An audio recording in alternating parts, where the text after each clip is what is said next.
This had to do with my companion. I got transferred to Bacolod City. I was made a zone leader. I was one of the youngest zone leaders they'd ever had. I'd only been out for, it was less than a year. I'd been in the field about 9 months. The president told me, he said, I don't usually make people zone leader until they've been out for over a year, but I think you can handle this. I was overwhelmed. It was a new area. It was a new responsibility. I had a junior companion that had been out for 3 months, I think. He was still very new. And I took it upon myself to be the leader and to, in essence, it was all me. And I made the decisions, and it was my area. It was my area. I was the leader. I assumed that's what it meant to be a zone leader and senior companion. I had been senior companion to a few elders before that. Follow-up trained a few in my previous area. It was just different with them. This kid and I, we didn't always see eye to eye, and it was the first time I'd really run into some difficulty between companions. And basically, I was trying to run the show. I assumed that was how it worked. What I didn't think about was the fact that he'd been in the area far longer than me, had a much better grasp of the people, of the places, and that he was a resource that I was ignoring and was neglecting.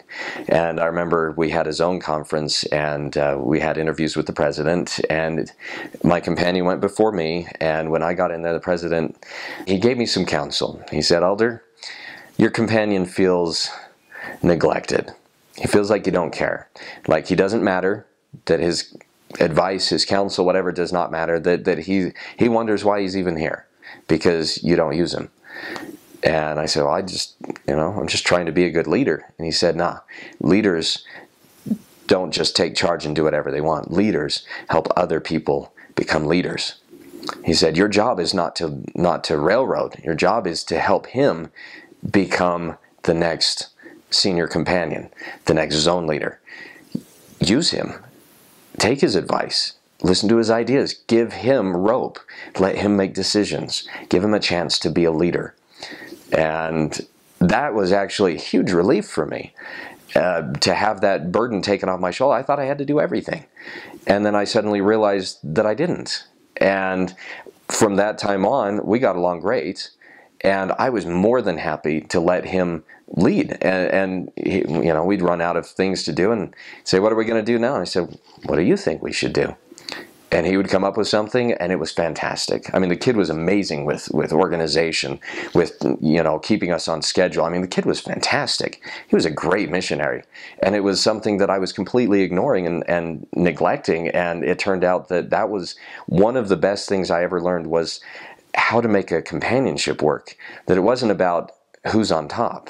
It's about working side by side and letting the other person have, just as much power as you do, that it's a team, that it's a partnership. And that has been one of the greatest life lessons for me, because I've taken that and I've incorporated it into my other relationships since I've been home, in particular my marriage. And, I have had nothing but peace ever since with those that I work with, because the thing that I found is it's not who's right, it's what's right. And as long as both people are working hard and doing what's right, it doesn't matter, who's leading and who's following. You don't lead or follow, you walk side by side, and that's how things get done. So that, I think, was my greatest life lesson that I learned, was that to make things work, you work together and you pull equally. That there's no senior, junior, we're equal.